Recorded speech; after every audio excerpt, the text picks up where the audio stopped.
కావలి పట్టణంలోని టీడీపీ కార్యాలయంలో 30వ విడత ముఖ్యమంత్రి సహాయ నిధి చెక్కుల పంపిణీ కార్యక్రమం నిర్వహించారు. ఈ కార్యక్రమంలో కావలి ఎమ్మెల్యే కావ్య కృష్ణారెడ్డి లబ్ధిదారులకు చెక్కులు అందజేశారు. తాజాగా 40 మందికి మొత్తం 27,97,000 రూపాయలు సహాయ నిధిని పంపిణీ చేసినట్లు ఎమ్మెల్యే తెలిపారు. ఇప్పటి వరకు కావలి నియోజకవర్గంలో సీఎం సహాయ నిధి కింద మొత్తం 7,76,36,000 రూపాయలు పంపిణీ చేసినట్లు వెల్లడించారు. ప్రస్తుతం 357 దరఖాస్తులు ప్రాసెస్లో ఉన్నాయని, అర్హులైన ప్రతి ఒక్కరికి సీఎం సహాయ నిధి అందేలా చర్యలు తీసుకుంటామని ఎమ్మెల్యే తెలిపారు. రాష్ట్ర ముఖ్యమంత్రి నారా చంద్రబాబు నాయుడు ఆశీస్సులతో కావలి ప్రాంత అభివృద్ధి వేగవంతంగా జరుగుతుందని అన్నారు.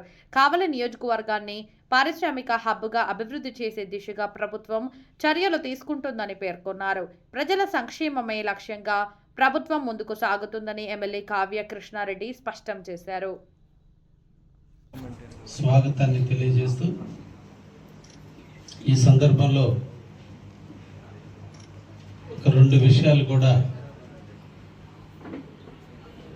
పత్రికా మిత్రులందరికీ కూడా, ఎలక్ట్రానిక్ మీడియా వారికి కూడా తెలియజేస్తున్నా. ముఖ్యంగా కావలి నియోజకవర్గంలో ఎమ్మెల్యేగా 18 నెలల కాలం పూర్తయినటువంటి తరుణంలో మేము ఎలక్షన్లో చెప్పినట్టుగానే కావలిలో అక్రమ లేఅవుట్లు ఎక్కువగా ఉన్నాయి. ప్రభుత్వ భూములు ఆక్రమించి అనాథరైజ్డ్గా లేఅవుట్లు వేస్తున్నారు. దీనివల్ల ప్రభుత్వ భూములన్నీ కూడా అన్యాక్రాంతం అయిపోతున్నాయి. దానితో పాటుగా పంట కాలువలు, వంకలు, వాగులు కూడా కలిపి లేఅవుట్లు వేసి దాదాపు 123 ఎకరాలు భూమిని గత 5 సంవత్సరాలు ప్రభుత్వ భూములను ఆక్రమించారు.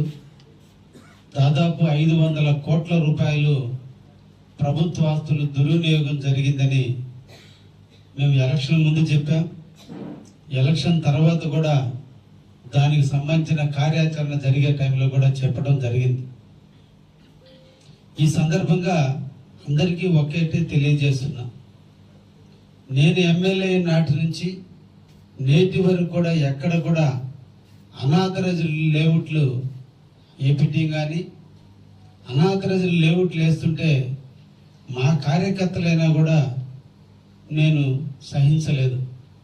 కారణం, ముఖ్యమంత్రి శ్రీ నారా చంద్రబాబు గారి నాయకత్వం, రాష్ట్ర ప్రభుత్వం ఎప్పుడు కూడా ప్రజలకు పారదర్శకంగా ఉండాలి, ప్రజలకి జవాబుదారీతనంగా ఉండాలి, ఎక్కడ అవినీతికి తావు లేకుండా ఉండాలి, ఎక్కడ కూడా అనాథర లేఅవుట్లు వేయకుండా ఉంటే మున్సిపాలిటీ ద్వారా మున్సిపల్ లేఅవుట్లు కానీ లేదంటే నుడా లేఅవుట్లే వేసేటట్టుగా ముఖ్యమంత్రి గారు సూచించిన మేరకే ఇప్పటి వరకు కూడా కావల్లో ఎవరైనా లేఅవుట్లు వేస్తే ఆథరైజ్డ్ లేఅవుట్లు వేసుకోమని తెలియజేయడం జరుగుతుంది. గతంలో జరిగినటువంటి 123 ఎకరాల్లో దాదాపు 43 ఎకరాల వరకు ప్రభుత్వం హ్యాండ్ ఓవర్ చేసుకుంది. మిగతా అన్ని కూడా హ్యాండ్ ఓవర్ చేసుకునేటువంటి క్రమంలో కొన్ని కోర్టు కేసులు, నిరుపేదలైనటువంటి వాళ్ళు మోసపోయి కొనుక్కున్నటువంటి పరిస్థితి, అమ్మిన రియల్టర్స్ ఒరిజినల్గా లేఅవుట్లు వేసినటువంటి ఓనర్లు రిజిస్టర్ చేయకుండా నిరుపేదలైనటువంటి రైతాంగం చేత రిజిస్టర్లు చేపించినటువంటి పరిస్థితులు, వాళ్ళ మీద క్రిమినల్ చర్యలు తీసుకోవాలి అంటే అమాయకులైనటువంటి రైతులు చేత రిజిస్ట్రేషన్ల వల్ల రైతుల మీద కేసులు కట్టాల్సిన పరిస్థితి రావటం, ఈ కారణాన భవిష్యత్తులో ఇటువంటి పరిస్థితులు రాకుండా ప్రభుత్వమే ఈరోజు కొత్తగా జీవోలు తెచ్చి ప్రతి ఒక్కరు కూడా ల్యాండ్ కన్వర్షన్ చేసి అక్రమ లేఅవుట్లు వేస్తున్నారు. కాబట్టి ల్యాండ్ కన్వర్షన్ కూడా రద్దు చేసి ఎవరైతే లేఅవుట్లు వేస్తున్నారో లేఅవుట్ వేసిన తప్పుడే ల్యాండ్ కన్వర్షన్ ఫీజు దాంట్లోనే కట్టించుకునేటట్టుగా, అంటే ఒకటేసారి లేఅవుట్ అప్రూవల్తో పాటు ల్యాండ్ కన్వర్షన్ కట్టించుకుంటే, కాబట్టి ఈ విధమైనటువంటి పరిస్థితుల వల్ల అనాథరైజ్డ్ లేఅవుట్ రాకుండా ఉంటాయనే ఉద్దేశంతో ముఖ్యమంత్రి గారు మనకి జీవోలు ఇవ్వటం జరిగింది. కాబట్టి అప్పటి నుంచి కూడా ఎక్కడ కూడా అనాథరైజ్డ్ లేఅవుట్లు వేయటం జరగటం లేదనే విషయాన్ని కూడా మీ ద్వారా కావలి ప్రజానీకానికి తెలియజేస్తూ, అదేవిధంగా వ్యాపారం చేసుకున్నటువంటి రియల్టర్స్ అందరినీ కూడా కోరుకునేది, మన కావాలని మనం బాగు చేసుకోవాలి. ఎక్కడ కూడా మీకు ఎటువంటి పర్మిషన్లు అవసరమైనా తప్పకుండా నేను మీకు అన్ని విధాల సహాయ సహకారాలు అందిస్తాను. దయించి అందరూ కూడా ఆథరైజ్డ్ లేఅవుట్లు వేసి ప్రజలకి మెరుగైనటువంటి ప్లాట్లు అందించండి అని చెప్పి రియల్ ఎస్టేట్ యజమానులు కూడా నేను కోరుకుంటున్నా. ఒక తప్పు ఎదుటి వ్యక్తి యొక్క జీవితాన్ని నాశనం చేసే విధంగా ఉండకూడదు. మన అత్యుత్సాహం ఎదుటి వారికి కంటకింపుగా ఉండటం కరెక్ట్ కాదు. కాబట్టి తప్పకుండా రియల్టర్స్ అందరూ కూడా అదేవిధంగా ఈ రోజు నుంచి కొనుక్కునేటువంటి ప్లాట్లు కొనే యజమానులు కూడా తప్పకుండా నుడా లేఅవుట్ కానీ మున్సిపల్ లేఅవుట్ కానీ ఉంటేనే కొనుక్కొని మీ బిడ్డల కోసమో మీ భవిష్యత్తు కోసమో ఫ్యూచర్లో ఇల్లు నిర్మాణం కోసమో కొనుక్కునేటువంటి స్థలం మోసపోయామనే భావన రాకుండా ఉండే విధంగా ఈ రోజున ఇక నుంచి ఎవరు ఇల్లు కట్టుకోవాలన్నా ట్యాక్స్ కట్టుకునే పరిస్థితిలో కూడా ప్రభుత్వం లేదు. కాబట్టి మీరు ఫ్లాట్ కొనుక్కున్నప్పుడు కూడా అది నిరుపయోగంగానే పడి ఉండేటువంటి పరిస్థితి ఉంది. కాబట్టి తప్పకుండా ఆథరైజ్డ్ లేఅవుట్స్ లోనే ఫ్లాట్లు కొనండి అని, లేఅవుట్లు వేసుకునే వాళ్ళు కూడా ఆథరైజ్డ్ లేఅవుట్లు వేయండి. ఏ ఒక్కరిని ఇక్కడ అబ్జెక్షన్ పెట్టేది లేదు. ఎవరు ముందుకు వచ్చినా వేసుకోవడానికి మేము అందరం కూడా సహకారం అందించేదానికి సిద్ధంగా ఉన్నాం. కాకపోతే అది ప్రభుత్వం నిర్దేశించినటువంటి విధానం ప్రకారం లేఅవుట్లు ఉండాలి తప్ప అనాథరైజ్డ్ లేఅవుట్లు సహించే ప్రసక్తే లేదనే విషయాన్ని కూడా మరొక్కసారి తెలియజేస్తున్నా. అవసరమైతే నేనే స్పాట్కి వచ్చి రాళ్లు పీకడానికి కూడా నాకేమీ అభ్యంతరం లేదనే విషయాన్ని కూడా తెలియజేస్తున్నాను. కాబట్టి రియల్టర్స్ దయించి అర్థం చేసుకుని ప్రభుత్వానికి కావలి ప్రజలకు సహకరించాల్సిందిగా రియల్ ఎస్టేట్ యజమానులందరినీ కూడా కోరుకోవడం జరుగుతుంది. ఎందుకంటే గత ప్రభుత్వం యొక్క విఫలాలు, గత ప్రభుత్వం యొక్క వైఫల్యాలు, గత ప్రభుత్వం చేసిన దౌర్జన్యాలు, గత ప్రభుత్వంలో జరిగినటువంటి రాక్షస పాలన మన అందరం చూసి ఈరోజు అనుభవించాం. గత 5 ఏళ్లలో ప్రజలకి స్వేచ్ఛ లేదు, ప్రజలు స్వేచ్ఛగా వ్యాపారం చేసుకునే పరిస్థితి లేదు, ప్రజలు స్వేచ్ఛగా తిరిగే పరిస్థితి లేదు. వాటి నుంచి ఈరోజు 18 నెలల కాలంలో ప్రజలు యథేచ్ఛగా జీవిస్తున్నారు. పార్టీలతో సంబంధం లేదు, ఎవరికి ఎవరు సంబంధం లేదు. ఎవరి జీవితాలు వాళ్ళు స్వేచ్ఛగా బతకడానికి కావలి నియోజకవర్గం ఎప్పుడు కూడా ఉంటుంది. కాబట్టి వ్యాపారస్తులు అందరూ కూడా స్వేచ్ఛగా వ్యాపారం చేసుకోండి. ప్రభుత్వ నియమ నిబంధనల ప్రకారం వ్యాపారం చేసుకుంటే అందరం కూడా, ముఖ్యంగా కావలి ప్రథమ పౌరుడిగా ఎమ్మెల్యేగా 100కి 100 పనులు మీకు అన్ని విధాల నేను సహాయ సహకారాలు అందిస్తానని, ఈ కావలిని బాగు చేసుకోవడం మన బాధ్యత. దాంట్లో మీరు కూడా కావలి మీద ఆధారపడి సంపాదించుకునే ప్రతి ఒక్కరూ కావలిని భద్రంగా చూసుకోవాల్సిన బాధ్యత కూడా ఉందనే విషయాన్ని కూడా గుర్తు ఎరగండి అని చెప్పి సందర్భంగా అందరికీ కూడా తెలియజేస్తూ, అటువంటి రాక్షస ప్రభుత్వ పాలనలో దేవుడిని కూడా వదలకుండా ప్రసన్న మన కలియుగ దైవం అయినటువంటి వెంకటేశ్వర స్వామిని కూడా కల్తీతో ముంచెత్తినటువంటి గత వైసీపీ పాలకుల యొక్క పరిపాలన విధానాన్ని మనం చూసిన తర్వాత కూడా ఇంకా ప్రజలలో వాస్తవాలు తెలుసుకోవాల్సిన అవసరం ఉంది. అది ఒక రాక్షస పాలన. రాక్షసులు యుద్ధం చేసేది దేవుళ్ళ మీద. ఆ దేవుళ్ళ మీద యుద్ధం చేసే క్రమమే ఈరోజు కల్తీ నెయ్యిని అమ్మి, కల్తీ నెయ్యిని కలిపి ఈ రోజున లడ్లు తయారు చేసి ఆ లడ్లన్నీ కూడా ఆంధ్రప్రదేశ్ లో ఉండేటువంటి భక్తులు, దేశంలో ఉండే భక్తులు అందరూ తినేటట్టుగా కల్తీ చేసినటువంటివి గత పాలకుల యొక్క వైఫల్యాన్ని మనం తిప్పికొట్టాల్సినటువంటి అవసరం ఉంది. ఈ రోజు మన బిడ్డకి ఎంటుకలు ఇచ్చుకునే దగ్గర నుంచి, మనం శుభకార్యం జరిగితే దర్శనానికి పోయే దగ్గర నుంచి, ఇంట్లో బాధ తగిలితే దేవుడి దర్శనం దగ్గర పోయేకొచ్చి అటువంటి పవిత్రమైనటువంటి ప్రదేశమైనటువంటి వెంకటేశ్వర స్వామి గుడిలో కూడా అవినీతి చేసి కోట్లకు సంపాదన వ్యయంగా పెట్టి కల్తీ లడ్డుని తయారు చేసి పవిత్రమైన నెయ్యితో తయారు చేయాల్సినటువంటి లడ్లను ఈ రోజున పామాయిల్ లేదంటే ఇంకా ఇతర కొవ్వు పదార్థాలన్నిటి కలిపినటువంటి నివేదిక సిబిఐ వారు ఇచ్చిన, సిఐడి వారు ఇచ్చిన, ఈ రోజు ఇప్పుడు కూడా రోడ్డుకి దొంగే దొంగ దొంగను అరుస్తున్నారంటే వైసీపీ నాయకుల యొక్క అనాలోచితమైనటువంటి ఆలోచనలు ఎంత ఉన్నాయో దయించి ప్రజాధికారం కూడా తెలుసుకోవాల్సిన అవసరం ఉంది. దేవుడికే ఎవరిమైనా భయపడేది దేవుడికి. దేవుడు తప్పు చేస్తే శిక్షిస్తాడనే భయంతో మనం నడిచే నడక, మాట్లాడే విధానం, పనిచేసే విధానంలో ఎప్పుడు దేవుడిని తలుచుకుంటూ మనం పనిచేస్తాం. కానీ వైసీపీ నాయకులకి దేవుడు అంటే భయం లేదు. నిన్ననే మా రోజమ్మ నిన్న ఒక ఆర్టికల్ వచ్చింది, జోగి రమేష్ జోగి రాసుకుంటే బూడిద పుట్టద్దని పెద్దోళ్ళు సామి చెప్పారు. ఆ జోగి రమేష్ ఈ రోజమ్మ ఇద్దరు కూర్చొని పాపం దేవుడిని చూసి ఇప్పుడు భయం వచ్చింది. ఆ రాక్షసుడేమో విమర్శించమంటున్నాడు. ఇప్పుడు ఆ దేవుడు ఏం చేస్తాడో మనకు అర్థం కావడం లేదు. వెంకటేశ్వర స్వామితో పెట్టుకున్న వాళ్ళు ఎవరు బట్ట కట్టిన పరిస్థితి లేదు.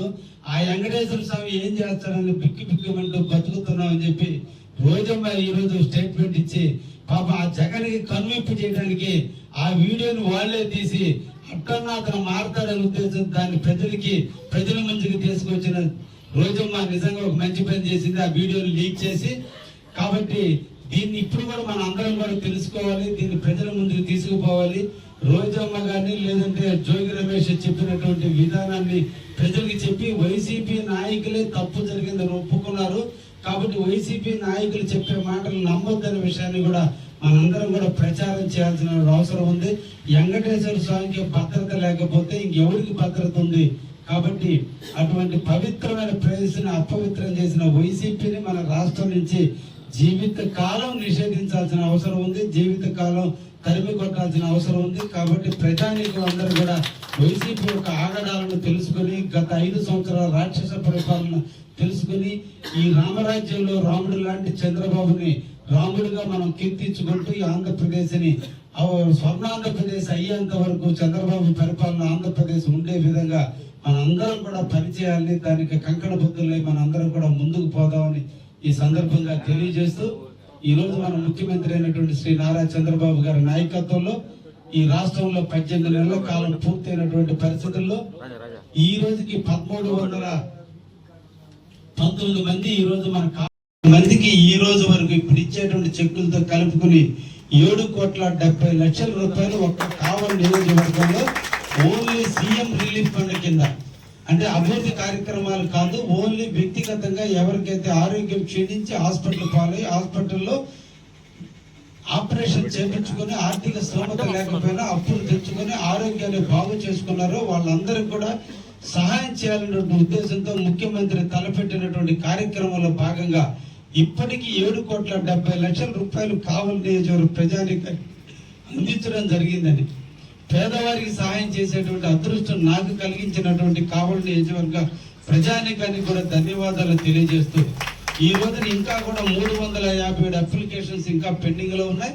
అవి కూడా తప్పకుండా రాబోతున్నాయి. కాబట్టి అందరికీ కూడా మీ ద్వారా ఇంకొక విషయాన్ని కూడా తెలియజేస్తున్నా, కావలి నియోజక ప్రజలారా, మీ హరిజన వాడల్లో కానీ, అరుంధతుల వాడల్లో కానీ, గిరిజన కాలనీలు కానీ, బీసీ కాలనీల్లో కానీ, ఊర్లో కానీ ఎక్కడైనా కూడా కావలి నియోజకవర్గంలో 67 గ్రామ పంచాయతీలు ఉన్నాయి, 40 వార్డులు మున్సిపాలిటీలు వార్డులు ఉన్నాయి. అందరికి కూడా ఈ సందర్భంగా పత్రికా మిత్రుల ద్వారా తెలియజేసేది, మన తిరుమల దేవస్థానం ఆధ్వర్యంలో మన నియోజకవర్గానికి కానీ రాష్ట్ర వ్యాప్తంగా కూడా ముఖ్యమంత్రి గారు 5,000 గుడులు ఏర్పాటు చేసేదానికి నిర్మించేదానికి ఈరోజు కంకణ బద్దులై ముందుకు వచ్చున్నారు. ఈ సందర్భంగా వారిని ప్రత్యేకంగా అభినందిస్తున్నాం. అదేవిధంగా వారు ఇచ్చినటువంటి ఈ ప్రసాదాన్ని, అంటే గుడి నిర్మాణానికి 10 సెంట్లు భూమి ఉంటే, అంటే 60 అంకణాల స్థలం, మీ గ్రామ విఆర్ఓ గారు 60 అంకణాల స్థలం ఉందని లెటర్ ఇస్తే సరిపోద్ది. మీరు రామాలయం కానీ, ఒక్క అయ్యప్ప స్వామి గుడి కానీ, సాయిబాబా గుడి కానీ, రాఘవేంద్ర స్వామి గుడి కానీ, వెంకయ్య స్వామి గుడి కానీ, ఇవి కాకుండా మిగతా ఏ గుడి నిర్మాణం చేసుకోదలుచుకున్నా మన ఆఫీసులో కూడా అప్లికేషన్లు పెట్టున్నాం. తప్పకుండా సీఎం రిలీఫ్ ఫండ్ ఎలా సద్వినియోగం చేసుకుంటున్నారో నాయకులందరూ కూడా మీ గ్రామాల్లో గుడి నిర్మాణం చేయదలుచుకుంటే 60 అంకణాల స్థలం కానీ మీరు చూపిస్తే 10 లక్షల రూపాయలు మేము సీఎం గారి ద్వారా తిరుమల దేవస్థానం దగ్గర నుంచి మీకు గుడి నిర్మాణానికి 10 లక్షలు ఇవ్వడం జరుగుతుంది. ఎటువంటి అమౌంట్ మీరు కట్టాల్సిన అవసరం లేదు. మీరు అన్ని కూడా నివేదికలు నాకు ఇస్తే నేను శాంక్షన్ చేపిస్తాను. 90 అంకణాల స్థలం ఉంటే 15 లక్షల రూపాయలు ఇస్తారు. 120 అంకణాల స్థలం గుడికి కానీ ఉన్నట్టుగానే విఆర్ఓ సర్టిఫికేట్ ఇస్తే సరిపోద్ది.